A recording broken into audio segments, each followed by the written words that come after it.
마태복음 99번째 시간입니다. 예루살렘에 입성하시는 예수님에 대해서 함께 말씀을 나눕니다. 예수님이 나귀 새끼를 타고 제자들과 함께 예루살렘에 입성하신 거예요. 근데 이 말씀은 사복음서에 다 나옵니다.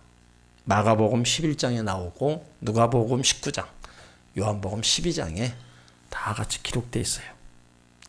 예수님이 이 땅에 오셔서 33년 생애를 사시고 하나님께로 가셨습니다.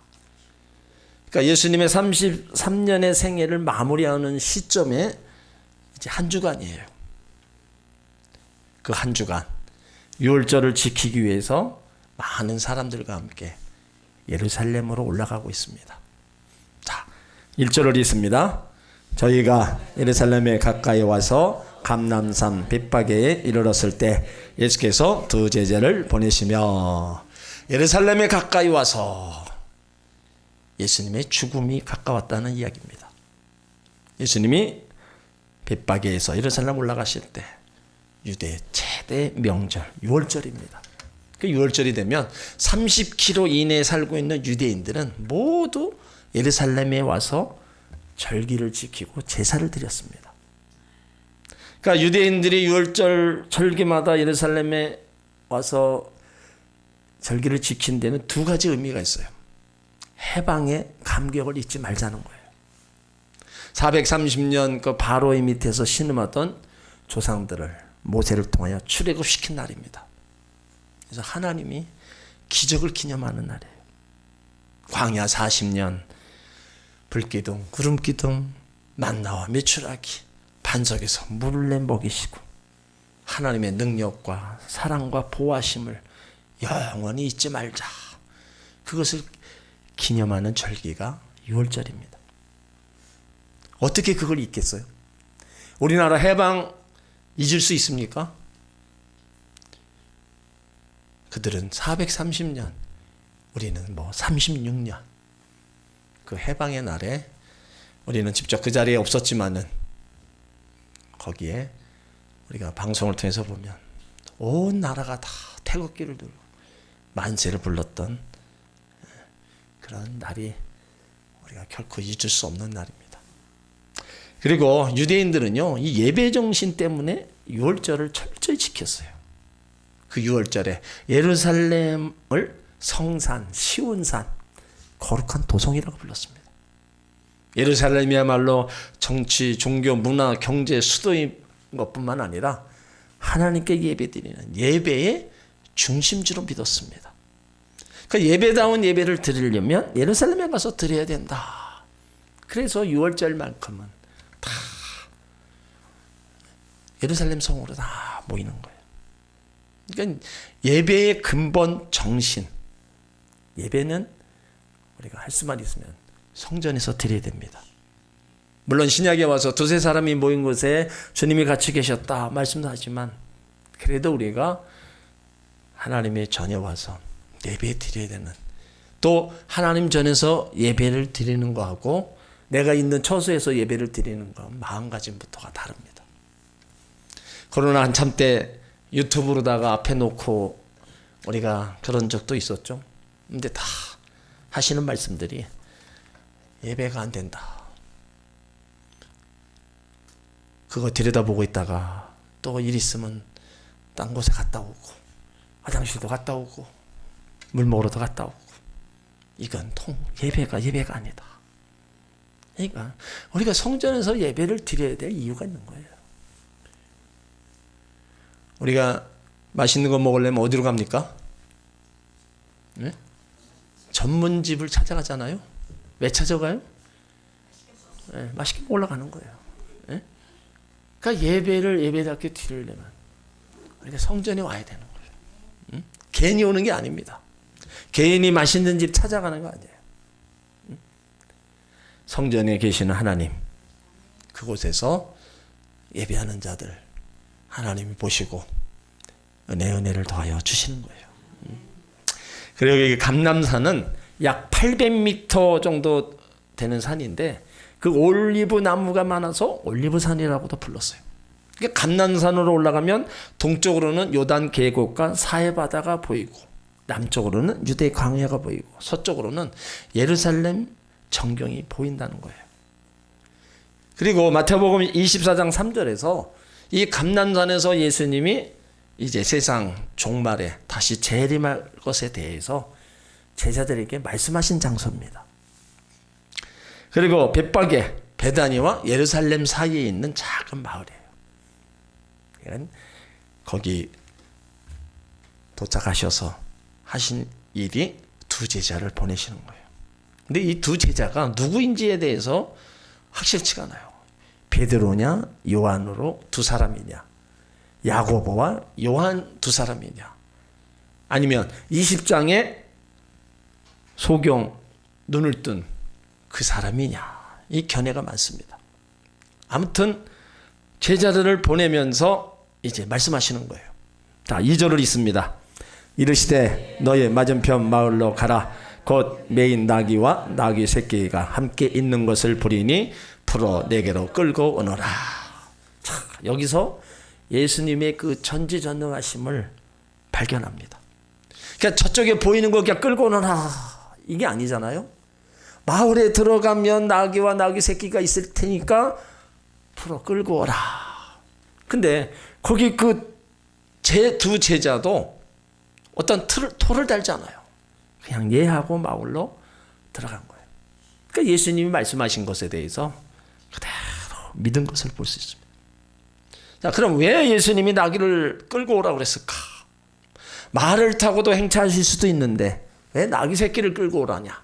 마가복음 11장 2절에 보면 이 나귀는 아직 아무 사람도 타보지 않는 나귀 새끼다. 그렇게 기록되어 있어요. 그러니까 나귀는 당나귀를 말하는데 쪼랑말보다 더 덩치가 작은 말입니다.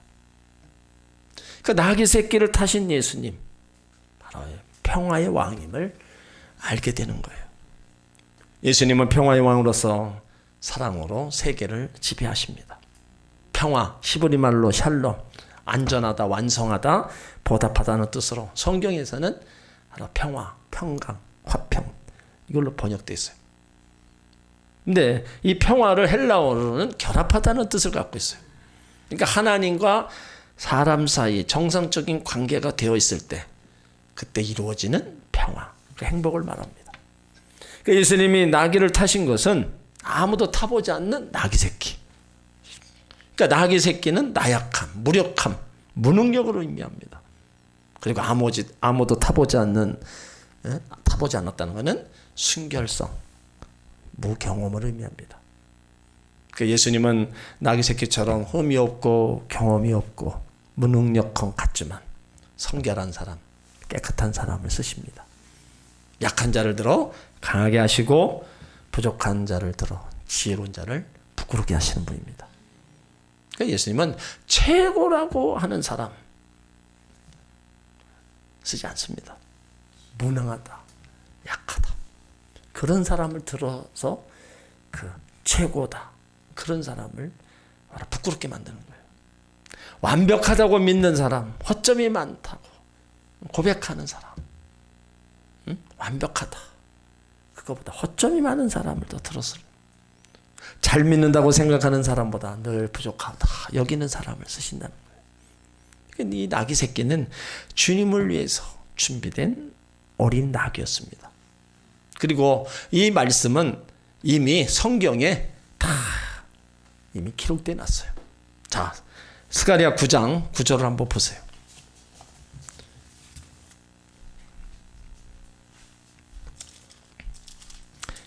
이미 예수님이 나귀를 타고 입성하신다.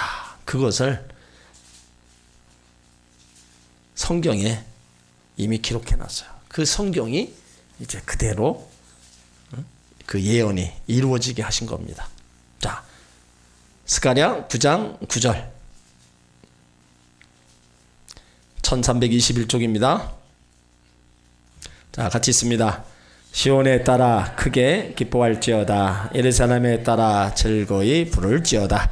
보라, 내 왕이 내게 임하나니 그는 공의로우며 구원을 베풀며 겸손하여서 나귀를 타나니 나귀의 작은 것 곧 나귀 새끼니라. 성경을 예언을 응하게 하려고 나귀 새끼를 타신 거예요.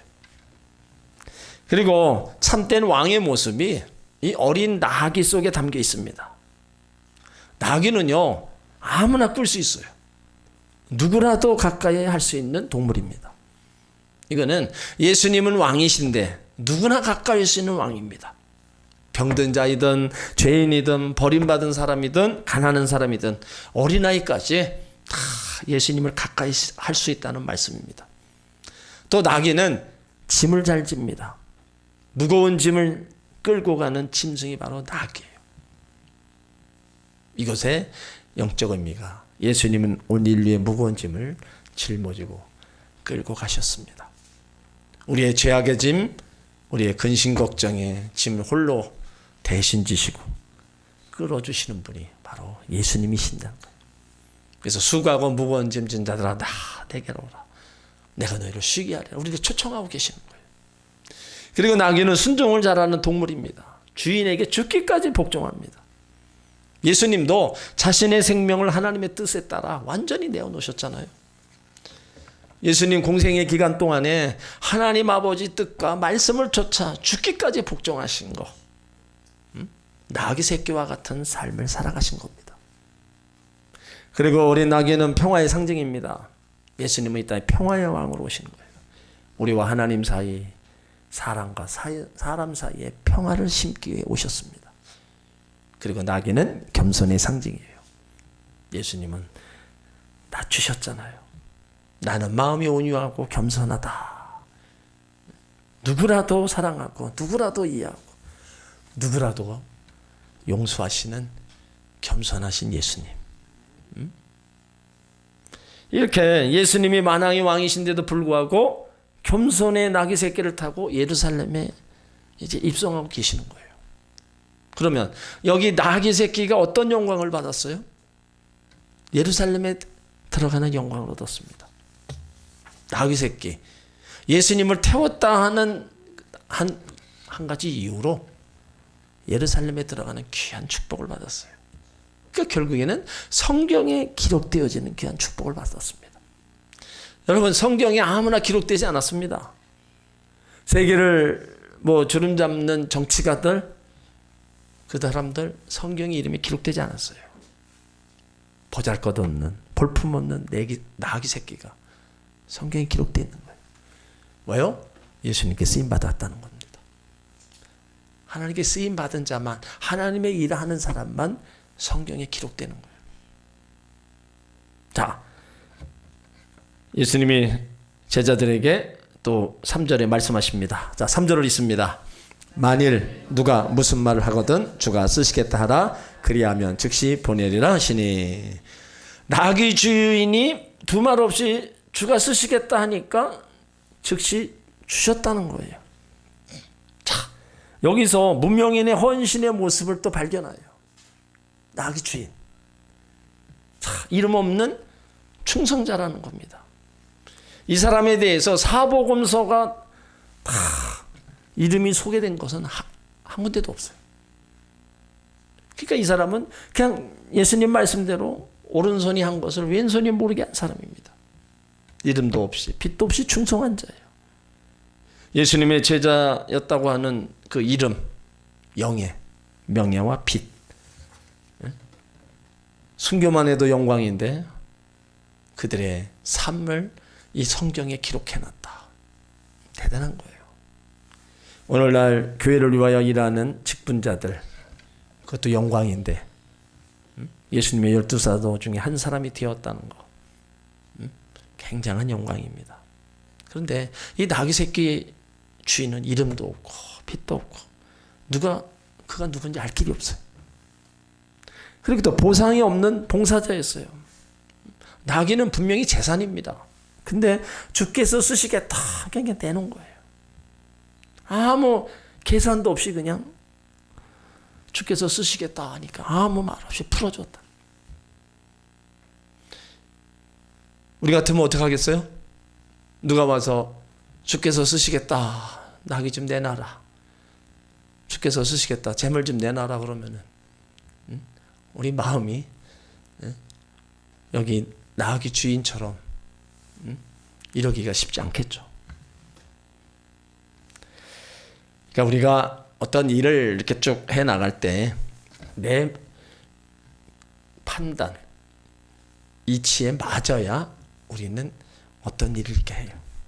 내 생각에 다르면 우리 안 합니다. 그걸 내가 왜 해야 되는가 이해를 알고 합당하게 여겨야 그때 내 것이 나가요.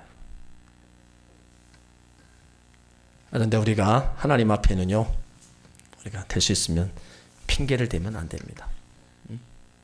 하나님이 향해 쓰시겠다 하시면 무조건 우리는 시간도 생명도 물질도 재물도 다 우리가 내놔야 돼요. 그래야 하나님도 우리 삶을 도맡아 책임을 주시는 겁니다. 여기 또 참 기쁨을 아는 충성자였다는 거예요. 기쁨이 어디서 옵니까? 내 인생이 하나님 앞에 쓰임받을 때입니다. 여기에 문명의 헌신자 때문에 예수님의 예루살렘 입성이 이루어졌고 인류의 구원의 문제의 핵심인 십자가 사건이 이루어진 겁니다. 그러니까 올바른 청지기에 바로 충성된 청지기였다는 거예요. 지금 내가 가지고 있는 이 모든 것은 나의 것이 아니고 바로 주님의 것이다. 지금 내가 가지고 있는 나의 생명, 물질, 나의 소유가 하나님의 것이다. 나는 단지 맡아서 관리하는 청지기일 뿐이다. 이 사실을 우리가 분명히 안다면 우리는 낙의 새끼를 순순히 내어준 이름 없는 주인과 같은 모습으로 우리 자신을 세울 수가 있습니다. 여러분, 내 생명, 내 건강, 내 물질, 내 주위 내 것입니까? 하나님 겁니까? 확실히 하나님 겁니까? 네? 내 거는 내 거고 하나님 거는 하나님 거고. 그래도 구별은 하셔야 되지 않아요? 네? 구별할 게 없습니다. 다 우리는 하나님이 주셔서 지금 이런 분복을 누리고 있다. 네? 하나님이 오늘에도 나를 데려가시면 나는 모든 것을 포기하고 세상을 떠나야만 하는 나약하게 짝이 없는 존재라는 거예요. 나의 것이라는 수에 집착이 강하면 강할수록 하나님 앞에 청직이 자기 사명을 감당할 수 없습니다. 건강도 하나님 주신 거다. 물질도 하나님 주신 거다. 다 모든 것이 하나님께로부터 왔다. 그러므로 하나님께로 왔으니 내가 또 하나님께 드립니다. 건강한 몸도 드리고 내가 또 시간도 드리고 물질도 드리고 이것이 바른 청지기의 삶의 자세입니다. 지난주에 참 제가 아는 여자 장로님이 천국을 가셨는데 참 이분이 참 대단했어요. 이름은 얘기하지 않겠지만 인천순복교에서 전도라면은 참 엄청나게 한 분입니다. 그분을 통해서 예수 믿고 구원받은 사람들이 참 많아요. 근데 늦게 알아서 가보지를 못했어요. 시간이 지난 다음에 다 장례 치르고 소식을 들어서. 근데 그분을 늘 또 보면은 호주머니에서 뭔가를 또 꺼내 이렇게 볼 때마다. 그리고 아무 말 안 해요. 손에 이게 가까이. 예? 그래서 어떤 때는 저기 오면 피해가요. 예? 하여튼 뭐 저뿐만 아니라 아직 많은 제종들에게 또 그렇게 하고 전도하면서 엄청 많이 베풀고 살았어요. 그래서 장로 직분 받고도 지난 5월에 올루 목사님 천국 가셨을 때도 건강한 모습으로 뵀는데 그냥 갑자기 이렇게 가셨다 그래서 참 많은 생각을 하게 됐어요. 자, 이게 나이가 먹으면 이 건강이 언제 건강하다고 언제 하나님이 데려가실지 모르는구나. 응? 나이가 먹어도 지금 건강하다고 하나님 데려가신다. 아니에요. 저희 장인어른을 봐도 저녁 다 드시고 그냥 가셨어요. 예? 그냥 운동도 다 하시고 그냥 저녁 드시고 주무셔 가. 그거 보면 참 이게 가는 시간 날짜를 알 수가 없는 거예요. 건강하다고 우리가 더 오래 산다? 그건 내 생각이라는 거죠. 그러니까 하나님이 언제든지 나를 데려갈 수 있구나. 물론 젊었을 때는 그 생각을 안 하지만 나이가 먹을수록 우린 그 생각을 안 할 수가 없어요. 하나님이 오늘 밤에라도 나를 데려가실 수 있겠구나. 응? 그러니까 우리 삶이 그 청지기적 삶이라는 게 그냥 그거예요. 내게 뭐가 있냐? 내가 죽을 때 가져갈 게 뭐 있냐?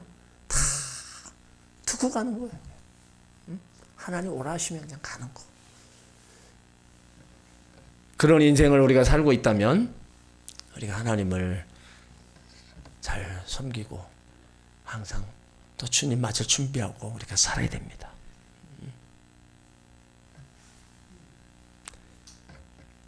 그래도 각자에게 사명이 있기에 그 사명을 또 다 하시면 또 데려갈 거예요. 하나님 또 열심히 일하는 사람 아무나 또 데려가진 않아요. 이제 그 사명을 다 한 사람. 그래서 우리가 하나님 일에 예배하는 일에 더 해야 돼요. 이것도 저것도 안 하고 할 일 없이 그러면 하나님 보시기에도 사명을 다 했다면 그냥 데려가시는 거예요. 그러므로 여러분들이 더 이 땅에서 건강하고 또 장수를 누리면서 열심히 또 살고 싶은 마음 다 있잖아요. 그렇다면요, 우리는 건강도 물질도 시간도 우리가 열심히 주를 위해서 써야 돼요. 그래야 하나님이 아직 나를 통해서 하실 일, 내가 감당해야 될 그 일들을 통해서 더 이 땅에 남겨놓으시는 거예요. 그러면 더 그 일들을 함으로써 우리는 상급과 멸류관을 더 쌓아가는 겁니다. 그러니까 항상 여러분 움직이셔야 돼요. 응? 절대로 그냥 집 안에만 계시지 마세요. 움직이지 못할 때가 와요. 그때는 할 수 없어요. 근데 지금이라도 움직이실 수 있어요. 움직여서 동네를 다니시든 교회 올 때 교회를 오시든 자꾸 다니셔. 그래야 근육도 안 풀어져요. 근육 풀어지면 어떻게 되는지 아시죠? 예? 살이 흐물흐물해요. 그러면 기운이 없어요. 그러므로 잘 드시고 주어진 사명이 아직 있다는 것을 아시고 부지런히 여러분이 할 일을 하시기 바랍니다. 그리고 오늘 주가 쓰시겠다는 말은요, 주께서 내가 너를 쓰려고 택했다는 겁니다. 내가 너를 쓰려고 불렀다. 내가 너를 쓰려고 죄에서 구속했다. 그 말이에요. 자, 4절로 5절은 이제 그 말씀을 그대로 이루어 놓은 겁니다. 4절 5절 있습니다. 이는 선지자로 하신 말씀을 이루려 하심이라. 일러스되 시온의 딸에게 이르기를 내 왕이 내게 임하나니 그는 겸손하여 낙이 곧 몽에 매는 짐승의 새끼를 탓도다 하라 하였느니라. 이 말씀이 아까 스가랴 9장 9절에 그 말씀이 그대로 여기 이제 기록된 거예요. 그러니까 나귀를 가지고 온 것도 하나님 뜻이고 소라 한 마리 가지고 있는 것도 하나님 뜻이고 우리가 지금 일할 수 있는 것도 하나님 뜻이고, 그러니까 우리 삶은요 우연이 없습니다. 그리스도인의 삶은요 재수와 상관없고 운명과도 상관이 없어요. 오로지 하나님의 사랑과 섭리 가운데 다 살아가는 거예요. 나를 망하게 하실 것도 나를 부하게 하실 것도 나를 건강하게 하실 것도 나를 병든게 하신 것도 다 하나님의 영광을 위해서 예비해 놓으신 거라는 거예요. 나를 망하게 하신 하나님 다시 일으켜 세우셔서 하나님의 능력을 찬양하게 하십니다. 나를 병들게 하신 하나님이 다시 건강하게 고쳐주셔서 하나님의 은혜라는 것을 깨닫게 합니다. 내가 하는 일이 잘 되었다고 이것은요 다 하나님의 은혜라는 거예요. 나의 나된 거 모든 거 하나님의 은혜입니다. 그 은혜라고 고백하는 사람에게 은혜가 더 주어지는 거예요. 제자들이 나귀 새끼를 데리고 왔어요. 자, 어떻게 했습니까? 6절로 8절로 있습니다.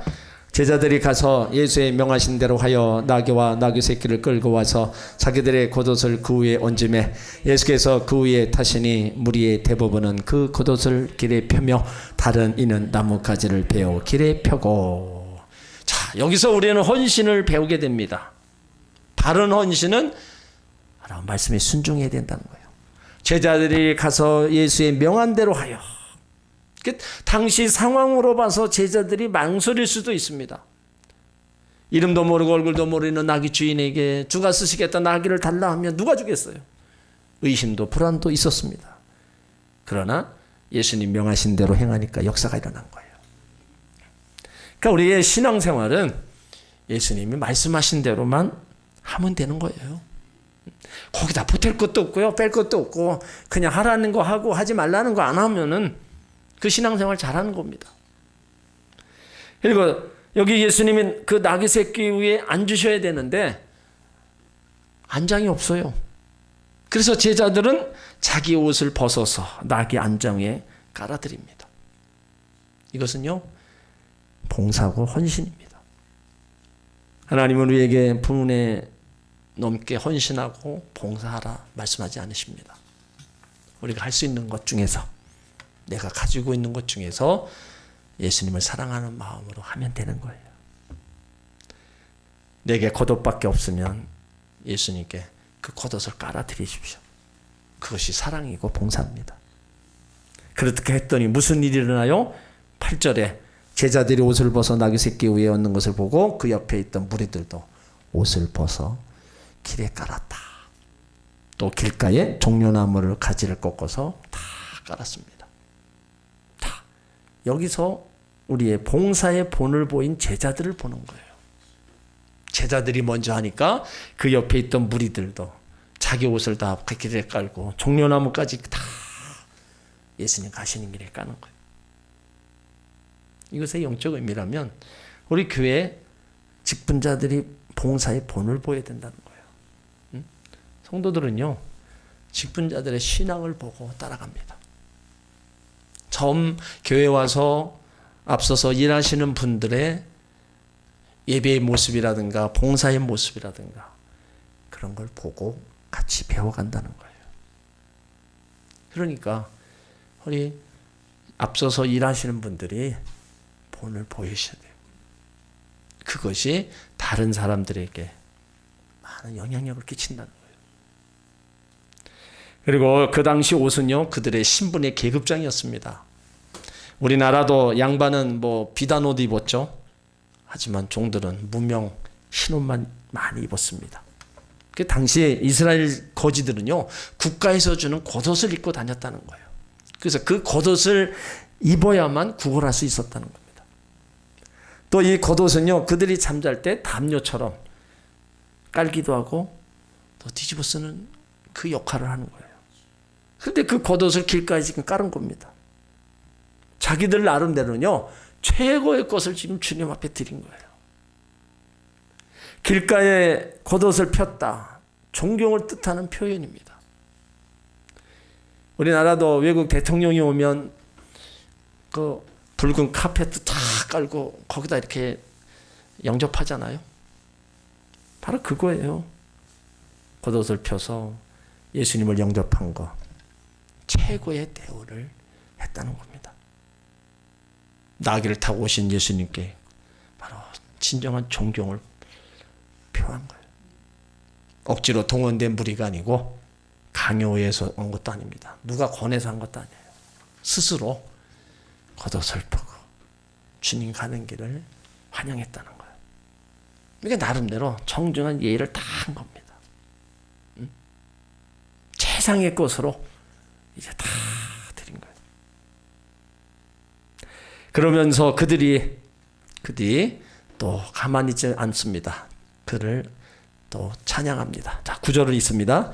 앞에서 가고 뒤에서 따르는 무리가 소리질러 가로되 호산나 다윗의 자손이여 찬송하리로다. 주의 이름으로 오시는 이여 가장 높은 곳에 호산나 하더라. 지금 6월절 행사 때문에 많은 사람이 모였어요. 그들이 소리질러 호산나 다윗의 자손이여, 호산나 구원하소서, 찬양과 영광을 받으소서. 하나님의 아들 메시아라는 그 찬양하는 그 모습입니다. 나귀 새끼 타고 입성하신 예수님을 향해 나뭇가지를 흔들며 불렀던 만세, 메시아 구원의 왕을 바로 만세이고 찬양하는 겁니다. 다윗의 자손, 단순히 왕의 후손, 왕의 왕족을 가리키는 말이 아니라 이미 구약에서 예언되고 이스라엘 사람들이 오래 기다렸던 메시아, 그 메시아가 예수라는 사실을 강조한 말입니다. 그러니까 지금 유대인들은 예수님을 구세주로, 만왕의 왕으로 지금 찬양하고 있는 거예요. 그랬던 이들이, 호산나 다윗의 자손, 예수님을 찬양했던 이들이 이제 며칠 뒤에 십자가에 못 박으라고 또 외칩니다. 왜 그랬을까요?